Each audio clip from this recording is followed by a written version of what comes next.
Hello, Flosstube. Phantastitches, Elizabeth Martinez, Phantastitches, coming at you for Flosstube update number 47. This is my, I don't know what, third or fourth attempt to start this video. Fortunately, I didn't get very far. I just did a few seconds before I realized my lighting was off. Where I was sitting was weird. I don't know. Hi. So I just want to do a quick update. I always say that, quick update. It's, I didn't really do a whole lot, excuse me. I didn't really do a whole lot, but I do have a finish and some other things to talk about. I wanted to mention, yesterday,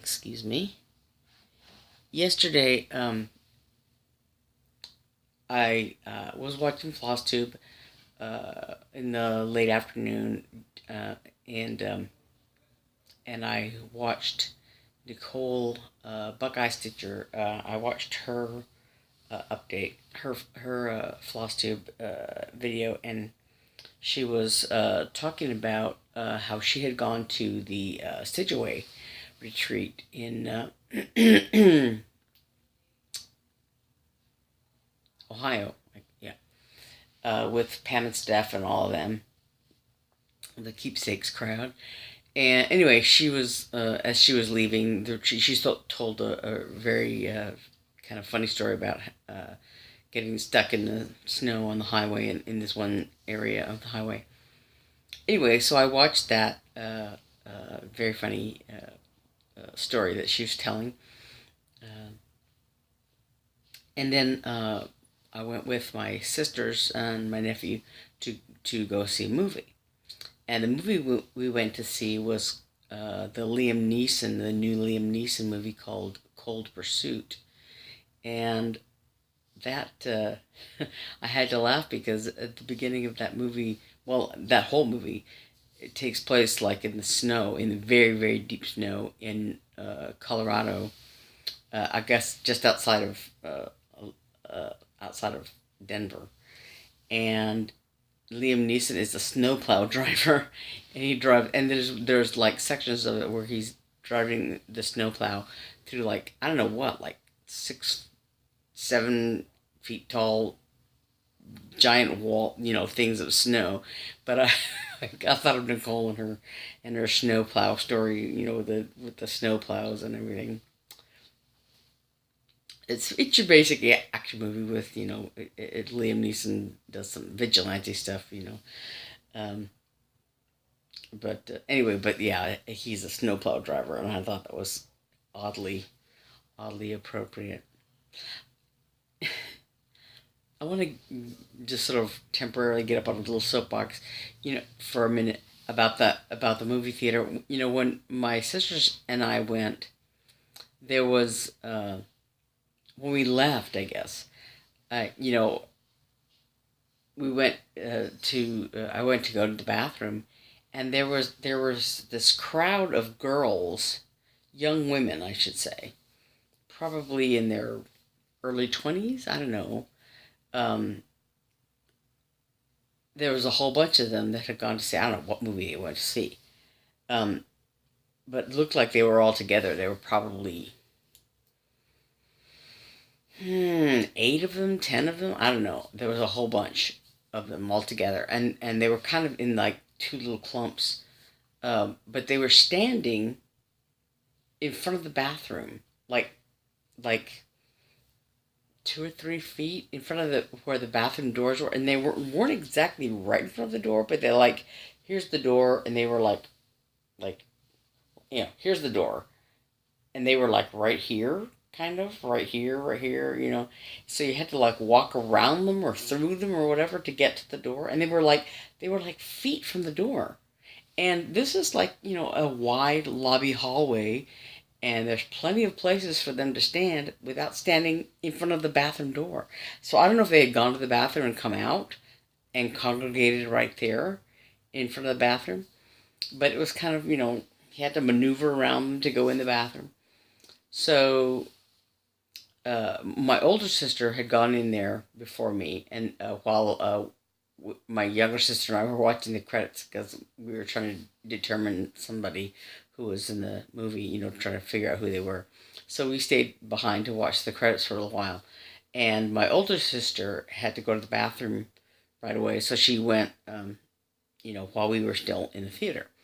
So, so she was on her way out by the time I went in, and uh, she had also had to walk through this gauntlet of young women uh, to get to the bathroom. And so my older sister is the type that she will complain about stuff like that, So she went and complained to somebody about these women all standing, in the way while I was in the bathroom.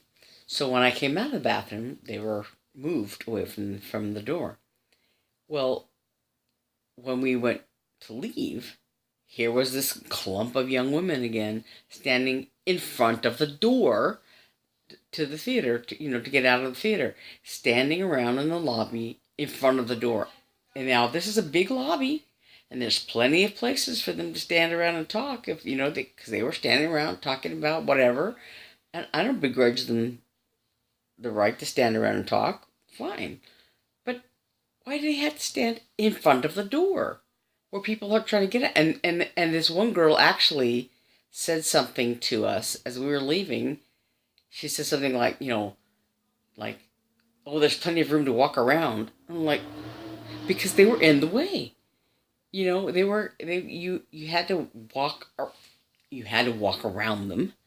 They were blocked. There was like, like a set of, like several doors in this lobby. There's like, I don't know, maybe 4 to 6 doors, all beside each other, to get out of the theater. And they were standing in such a way that really there was only one door, and they were like kind of in front of all the other doors, and they weren't right in front of them, but you had to walk around them to get out the door. And as we were walking around, my older sister, we walked out the door, and my older sister went to the box office and told somebody at the box office about them standing in front of the door. Because it was really, it was just rude. It's something that, look at my hair. You just, why would you do that? Something like that. Why would you do that? Okay, I'm going to get off that soapbox for now. I made myself a handful of notes, because I kind of had things to talk about. And so, if I can find them, I made myself some notes just so, yeah.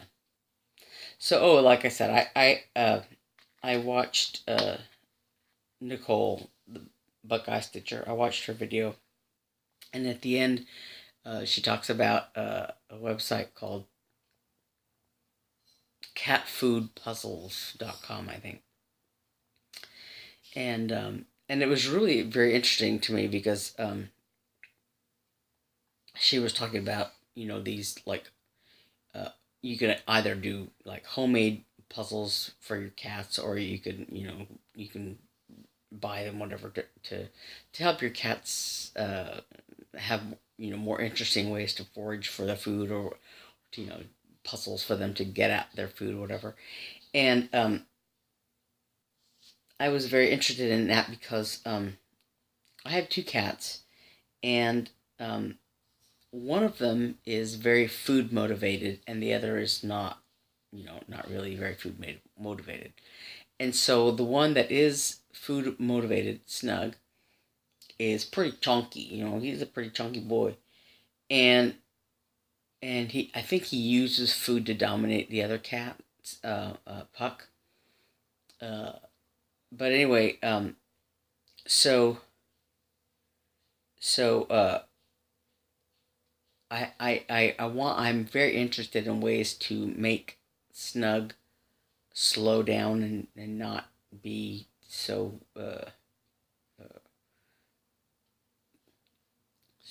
I don't know what the word, piggy, about eating, because one thing that I worry about is the scarf and barf thing that, you know, uh, cats will sometimes do. They eat too fast, and it makes them throw up or almost throw up, or whatever. Puck doesn't, he's a nibbler. He doesn't like eat in, all at once the way Snug tends to do. And Puck goes into reverse about once a month, with hairballs and stuff like that. And I tried to like give him uh, uh, these treats they're like hairball treats basically, but he's still, he's always struggled with that ever since he was a kitten. But anyway, so yeah, it was really interesting to me because I have, feeding cat feeding dilemmas, you know. So that was really helpful. That was a really good video. So okay, I want to talk about cross stitching, which is why we're all here. So I do have a finish, and if I had a bell, I would ding it, like Pam and Staff.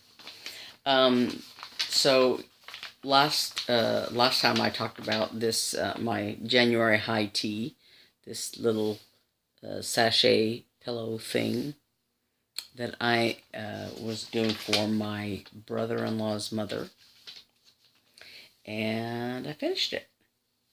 Ta-da! I'm going to hold this up here a little bit. You can see it a little better.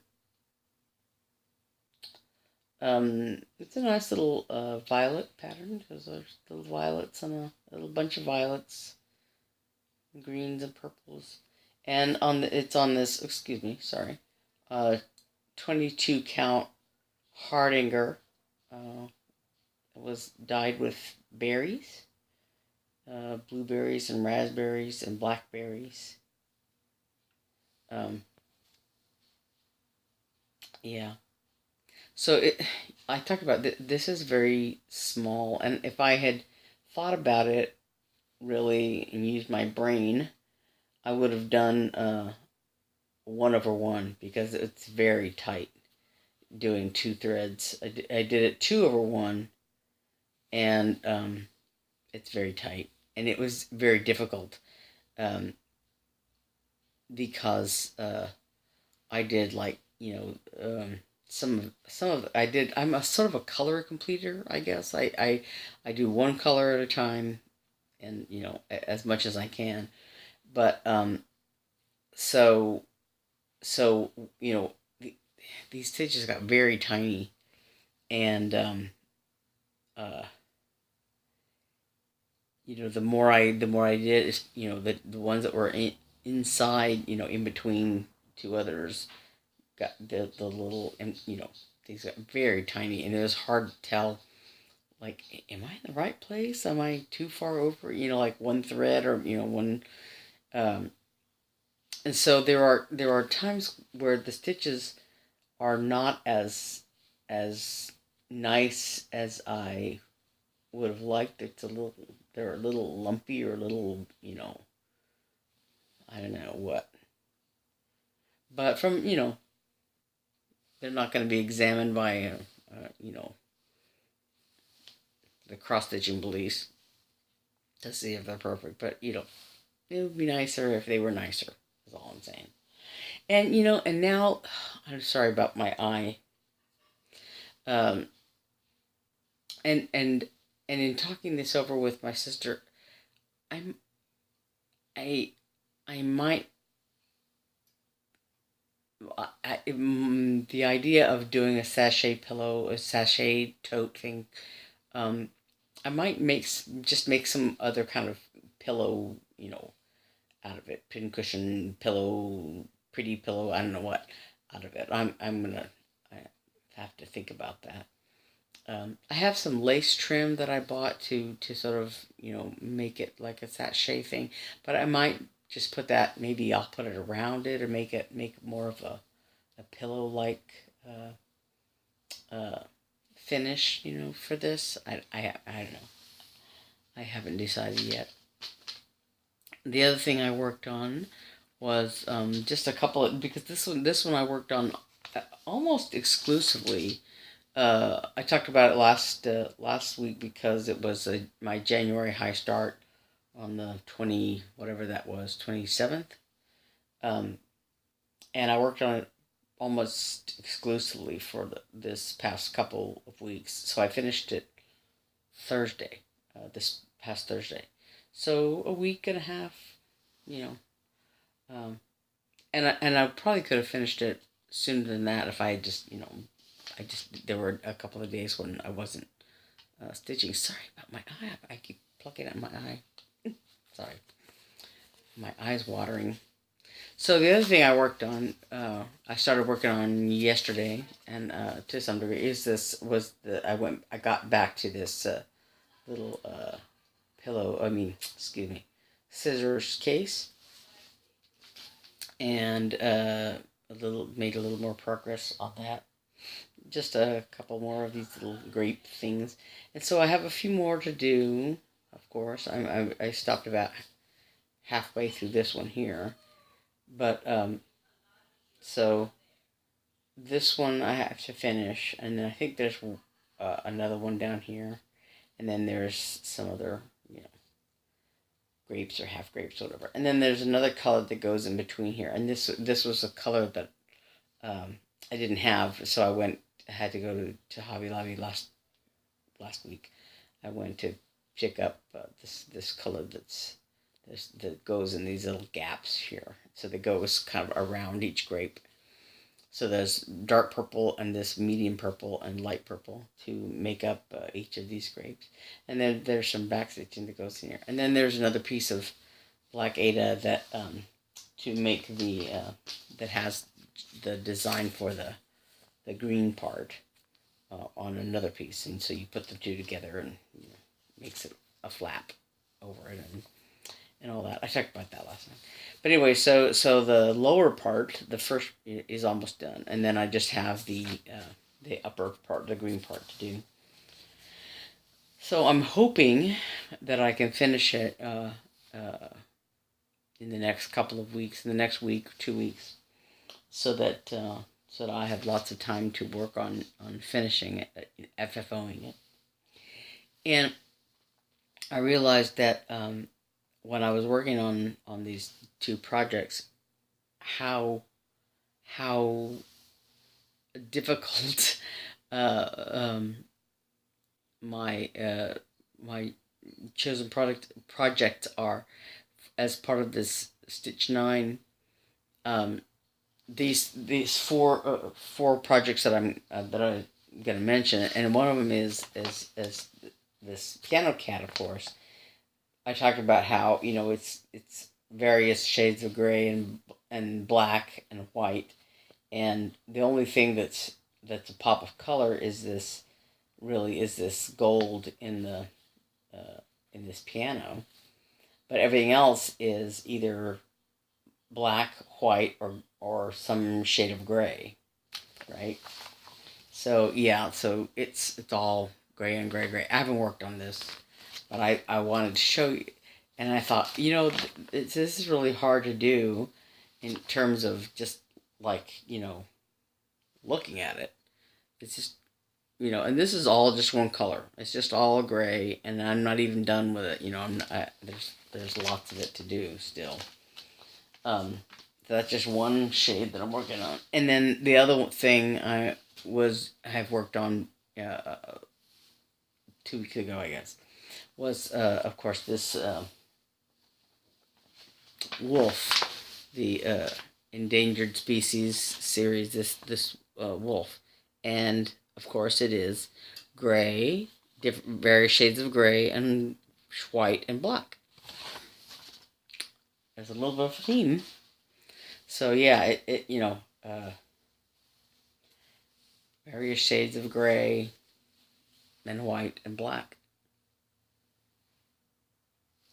And I talked about this last time that this, I was stitching this in hand, and I was rolling it up and stitching, and it's not something I had done before on a project this big, but this is like really really stiff. Ada fiddler's cloth, whatever it is. It's very very stiff, and it's so stiff that it was hard to put it in a hoop, and it was just easier to stitch it in hand. So yeah, I had not really, I'm expanding my horizons a bit, I guess you would say, by doing that. So so I've made my life difficult for choosing those two projects and choosing to do this tiny stitching, and then doing purple on black. Why do I make my life difficult? These things are really hard to see, while I'm working, hard to do. So yeah. And the other then other than that, I had a little bit of haul this past week. Excuse me. One of the things I did is somebody had posted. I don't know who it was. I don't remember now. I had posted on. I don't think it was the Friday Off the Grid group. I think it was Cross Stitchers and Needlework Friends, or whatever that. It's another group on Facebook. But somebody was working on it, and I want to show you this chart real quick. Whoop, whoop. It's called Hold Closely the Ones You Love. It's a little freebie chart, but it's actually much bigger than I thought it was. It's like I don't know what it's a Teresa Kogut freebie, but it's like it's 100 and let me see what it is again. It's like about 150 by about 130, so it's pretty good sized, and it's mostly DMC with a few weak style works. Although I did look up the DMC conversion, so I might just do it all in DMC, and I may or may not change the snowman color to B5200 and do it on a darker background or something, and play around with it that way. I don't know. I haven't. I downloaded it recently, and I haven't really thought too much about it, yet, because it's I haven't started it. So, and then yesterday, my older sister wanted to buy some art supplies, and so she said, hey, I have to go buy these things, and I'm going to go to Hobby Lobby and buy some things, and so I was wondering if you wanted to go along, and I said, sure. So, I didn't really need anything from Hobby Lobby, but I went anyway.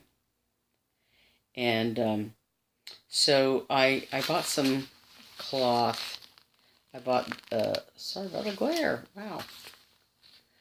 This 32 count Belfast linen, just white. And 28 count even weave, part of a larger cut. This is 30 by 36 inches. So the Belfast linen is 18 by 27 inches. So I will probably dye it because it's white, and it's kind of like both my underwear and my bed sheets, anything but white. I haven't had white sheets on my bed in I don't know how long, years and years and years. I just since I started buying my own sheets, I bought them in any color but white. So, blue, green, pink, purple, whatever. Especially green. I seem to have a lot of green and purple, like a wine color. I've bought sheets like that before. And my underwear, any color but white.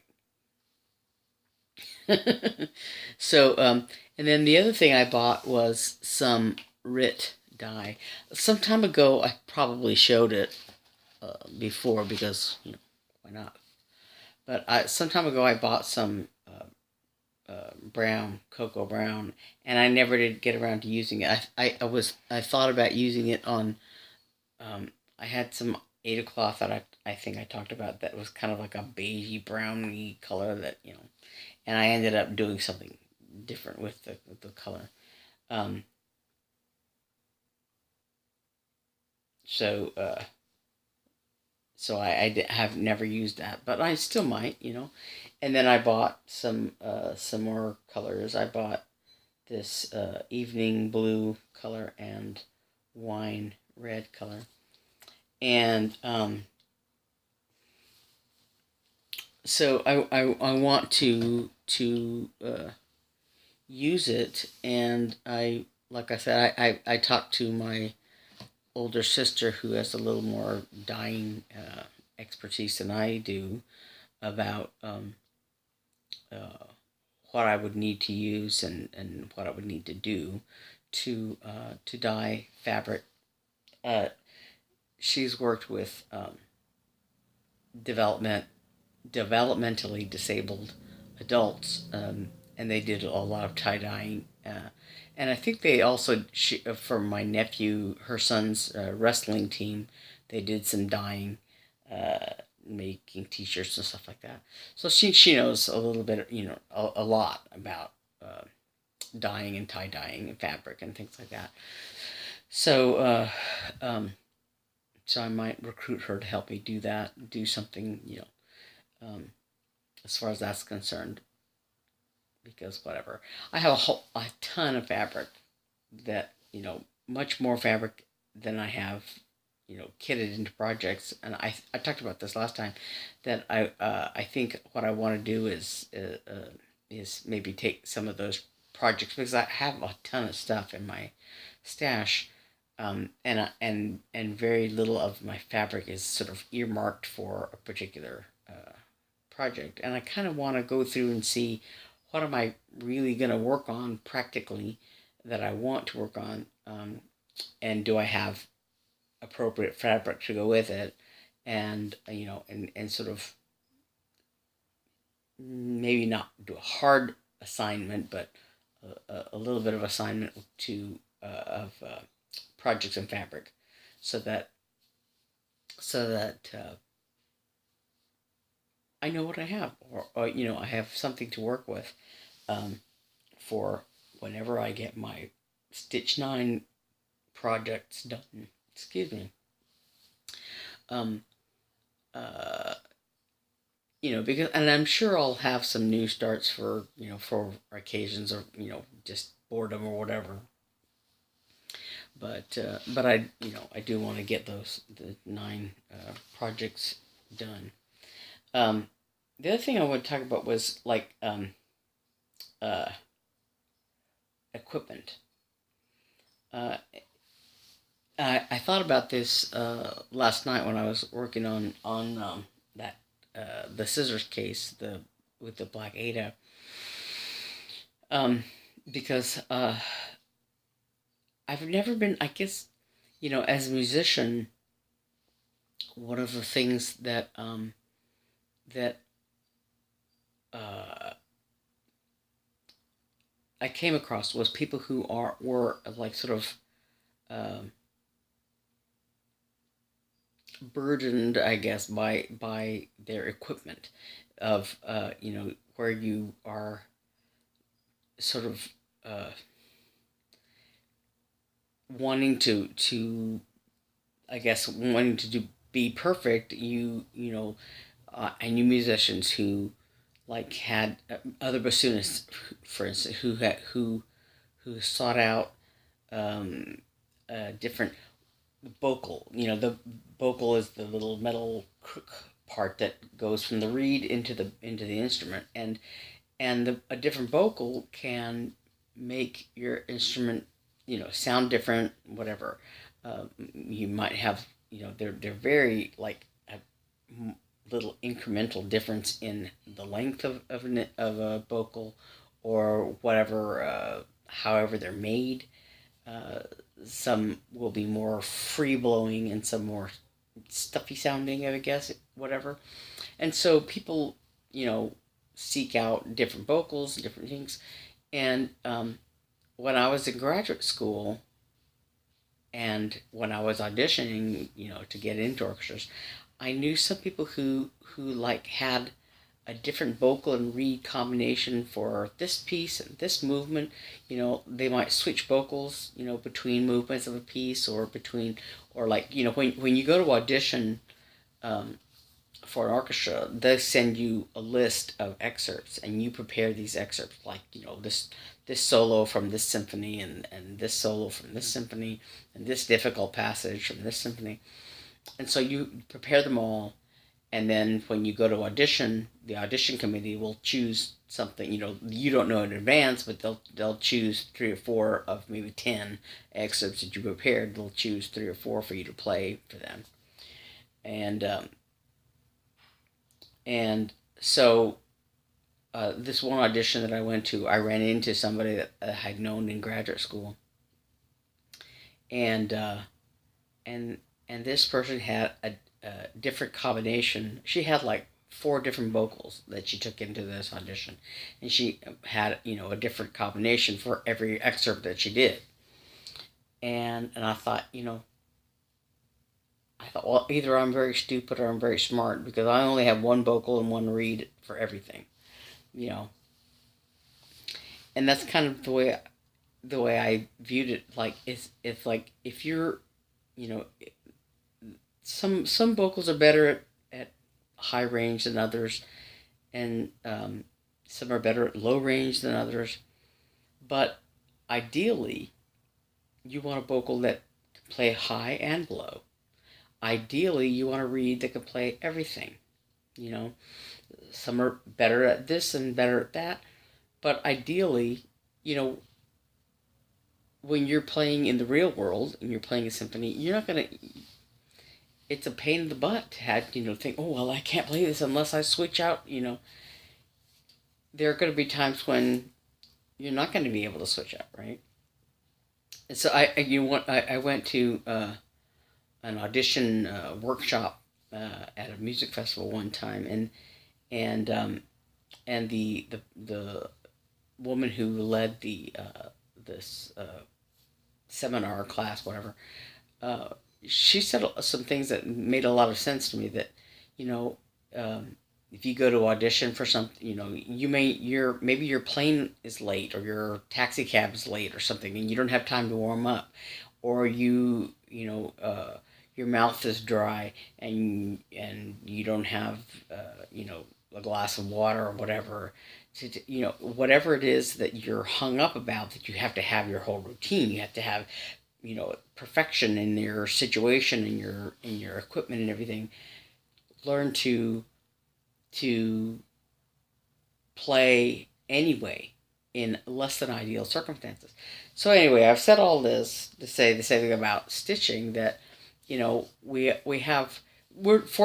not, most of us, probably the vast majority of us, are not doing this for a living.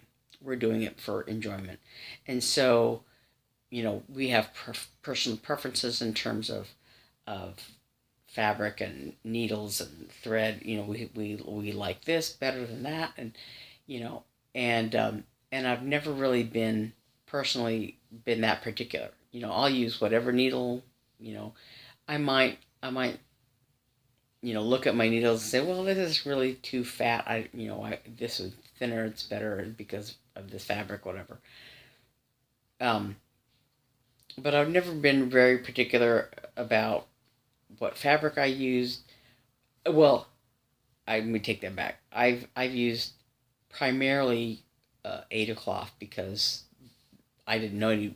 I was a little bit intimidated by uh, linen. And when I was, learning, when I over the years as a stitcher, it didn't even occur to me to look for a needle workshop. It was whatever they had at Hobby Lobby or Michael's or whatever. And so it was primarily Ada cloth that they had at those stores, and what little linen or whatever they had, I was kind of intimidated about using, and so I never really did that. And I did kits, and so I used whatever needle came in the kit, whatever floss came in the kit, and I was not particular about any of that stuff. And um and so I had this attitude of, any port in a storm, I don't care uh, what needle or equipment or thread or whatever I used, or cloth. And in doing and watching a lot of Flosstube videos, and doing it having this new approach, I guess I've I guess I'm of two minds about it. On the one hand, I still you know am fairly utilitarian, I guess, about what I stitch with, and I don't care particularly about floss. I'm not very particular about anything. You know, I don't know what kind of needles I use. They're whatever comes in the kit. Whatever, I have a whole bunch of needles that I've accumulated over the years.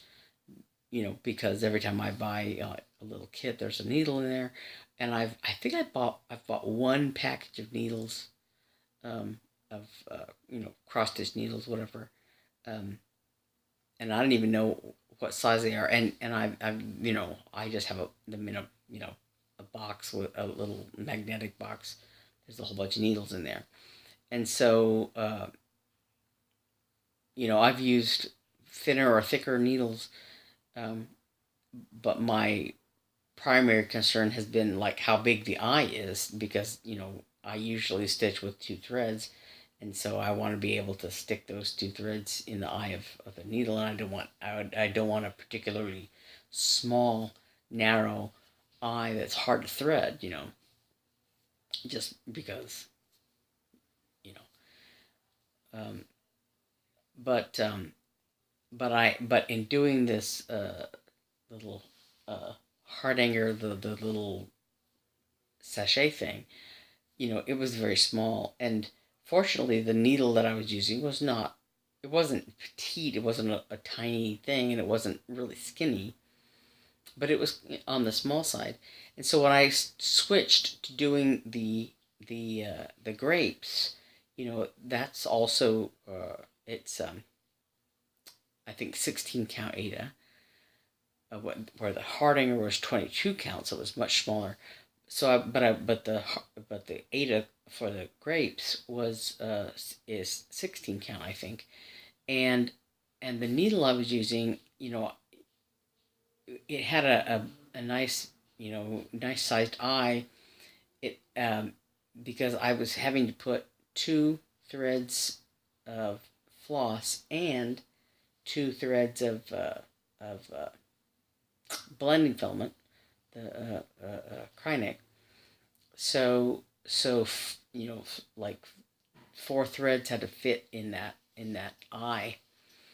Uh, but I found it was really difficult to stick that needle through the hole every time.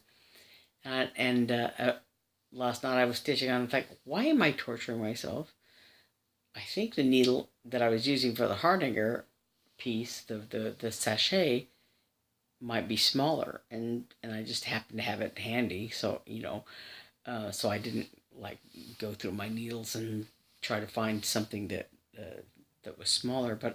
But I just kind of compared the two needles, the one I had used for the sachet and the one I was using for the grapes, and I thought, I think the sachet one is smaller, and so I just switched them out, so the smaller needle for the sachet was harder to thread, so I just used my needle threader. I have a simple little needle threader. But it was easier to stick through the hole. It was much easier. And so this I've had this attitude of, the equipment doesn't really matter, and just use whatever you use, whatever, and don't fuss about it. But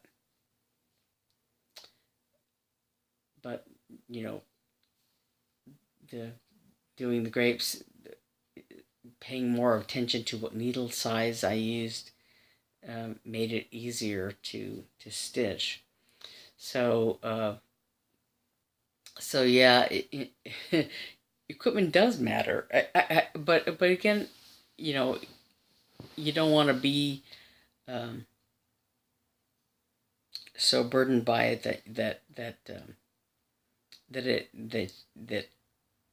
you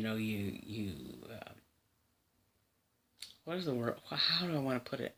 You don't want to rob yourself of joy if you say, well, this is the only cloth I use, and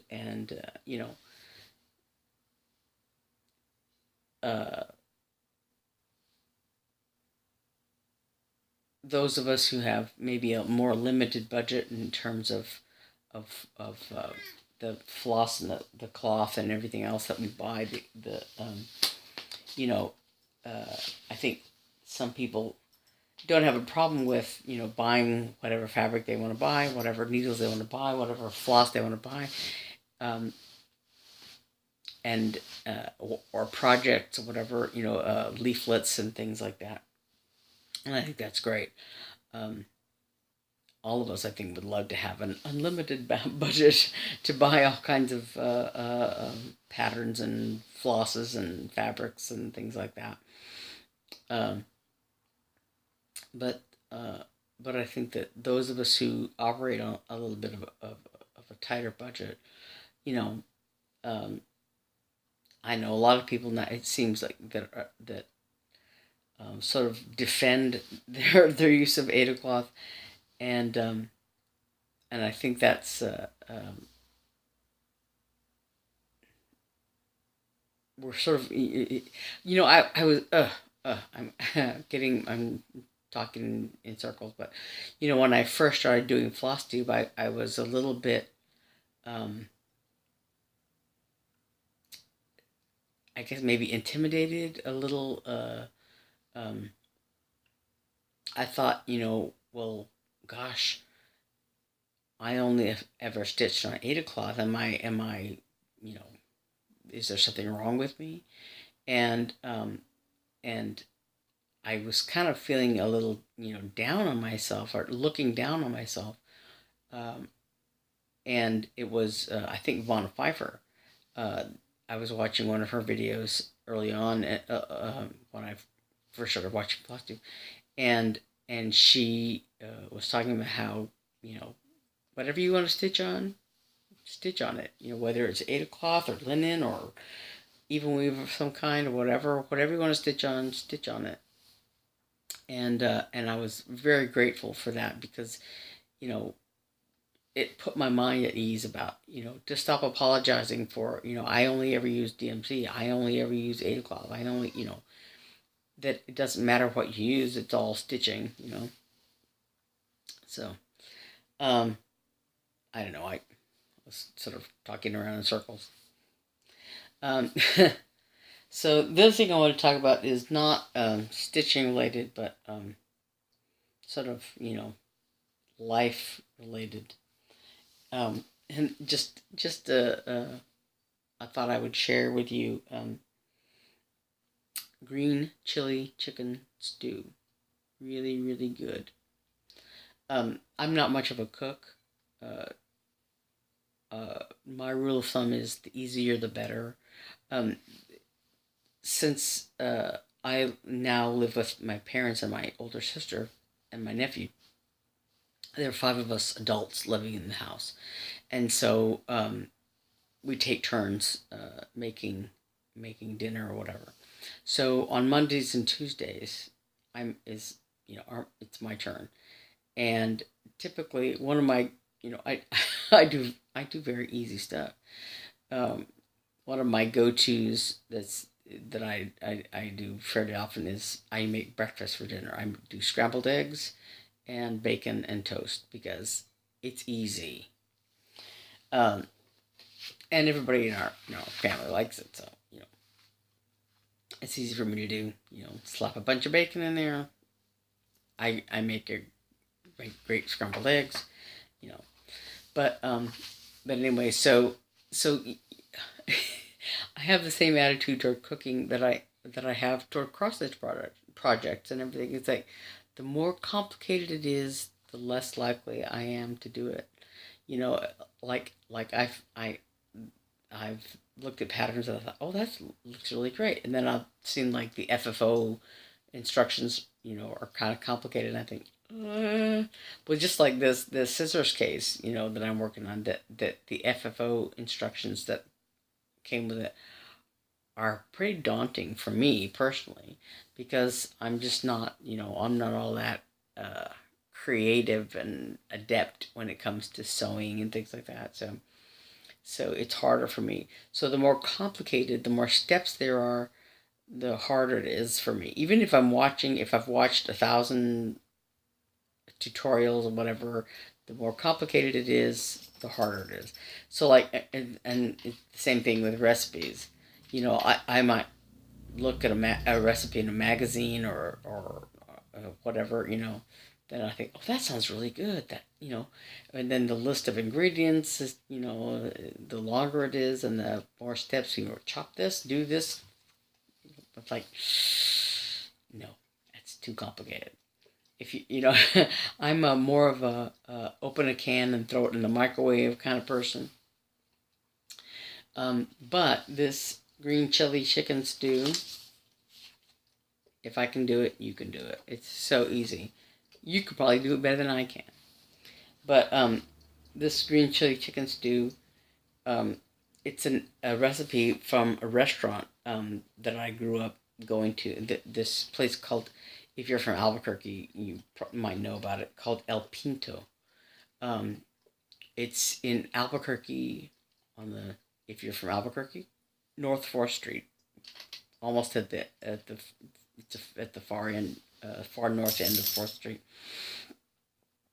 But they opened like in 1963 or something. I was born in 1960, so they've been around almost as long as me. But when I was a kid growing up, we went to El Pinto, I don't know, maybe every 6 weeks or something like that, pretty often. And they make wonderful New Mexican cuisine. And if most people like Mexican food. Most people are familiar with some form of Tex-Mex. And New Mexican food is hard to find, outside of New Mexico. And growing up in New Mexico, I'm pretty particular about I'll eat Tex-Mex. I don't mind. I'll eat Taco Bell. Uh, you know, doesn't bother me. I'm not particular in that way, but but you know, one of the things when it comes to real sit-down restaurants, one of the things I judge a restaurant by is do they serve green chili or green sauce, tomatilla sauce, um, and there's a big difference. Do they put jalapenos or green chili? There's a difference, and maybe it's a difference in the way things are, the spices that they use or whatever. So there's Tex-Mex and there's sort of Cali-Mex. There's here in Arizona, I think there's more Sonoran, you know, but in New Mexico, there's New Mexican cuisine. Anyway, so El Pinto serves New Mexican cuisine. I don't think they serve like fajitas because the fajitas are not a New Mexican thing. They're like a Tex-Mex or something, but they're not, Anyway, but they make really good green chili stuff there, like blue corn, green chili chicken enchiladas. That's I love that. Um, but I got their green chili chicken stew recipe from. They had like a little booklet, and you could buy El Pinto, um, like salsa and taco sauce and green chili sauce at the grocery store. Um, I came across it at the well, the first jar of it I bought at the restaurant in Albuquerque, but I've seen it. They had it in when I lived in Little Rock. I used to buy it at Kroger, and that it's Kroger in the Midwest. The first time I heard about Kroger was in Indiana, in Bloomington, when I went to school there. Anyway, it's Kroger in the Midwest, I think, and then Smith's in Albuquerque, and Fry's out here in Phoenix. They're all Kroger stores. Um, but so I've seen El Pinto salsa in Kroger in Little Rock, in Albuquerque, and here in Phoenix. Anyway, but the first time I bought the salsa, I think I had got a recipe booklet, and in that was this recipe for green chili chicken stew. And I made it the other night for dinner, and it was really good. And it's easy enough that if I can make it, you can make it, right? Um, Especially because at the grocery store you could buy pre-cut chicken. Makes it really easy. And the hardest part would be chopping up the potatoes, and that's easy. So, like I said, if I can do it, anybody can do it. You, it's really easy. So you chop up the potatoes, and I used at the grocery store they sell these little bags, like little 1 pound bags of these tiny potatoes. They're like little red potatoes, yellow potatoes, purple potatoes. I love purple potatoes. But I just cut them like in quarters. Cut them in half, cut them in half again. And the recipe calls for like 3 cups of potatoes, and I just used the 1 pound bag. It makes like maybe 4 cups, 5 cups. I don't know, but I don't know how it. I just used the whole bag because whatever. But you boil them, set them aside, and then in like a 1 gallon pot, whatever, you put like a tablespoon of oil and the chicken, and you cook it, and then you add a quarter cup of flour and a quart of chicken broth, and bring it to a boil. And excuse me, I'm looking at my recipe. So you bring it to a boil, and then you throw in a tablespoon of granulated garlic, garlic powder, um, and a can. Well, I use a can because I'm all about the easy. A can of corn, a whole kernel of corn, a whole jar of green chili sauce, and you can get it in hot, medium, or mild, depending on your preference. But a whole jar of green chili sauce, and then and then you put the potatoes back in, and then reduce the heat, simmer for 5 minutes, and add salt and pepper to taste. It calls for like half a teaspoon of salt, half a teaspoon of pepper, but that's and yeah, easy peasy lemon squeezy. So I just wanted to put that in there. But yeah, it's easy to make, and if I can make it, anybody can make it. But I just wanted to share that, just because. I think that's probably all I had to talk about. Yeah, I've been sort of all over the place today. But hopefully I'll finish that the little scissors case, the grapes. I'll finish that in the next few weeks. I think that's what the next thing I want to concentrate on, and and then I have my other Stitch 9 project. So, but the sachet thing, the violets, that's my first finish of my Stitch 9 challenge pieces, and then the grapes. If I can finish that next, that'll be my that's the one I want to finish next, because this excuse me, it's about exchange gift for the Arizona Stitchnanigans Arizona retreat coming up in April. So I want to finish that, and then the little ice skating penguin, it's almost finished. I just have to finish it, and that'll hopefully be my third finish from the Stitch 9 challenge. But I kind of set everything aside because I want to finish those grapes in order to FFO them, before the retreat.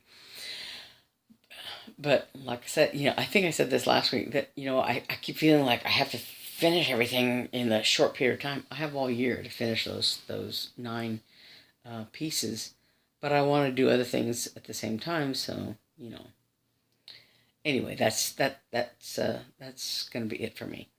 So until next time, I'm Elizabeth Martinez, phantastitches. I thank you again. I didn't say this at the beginning, but thank you for those of you who are subscribers for watching again, and welcome to any new viewers. Hopefully you'll subscribe and to my videos, and so until next time, I'm Elizabeth Martinez. That's my name, Elizabeth Martinez, phantastitches. I'll see you hopefully in a week. Bye.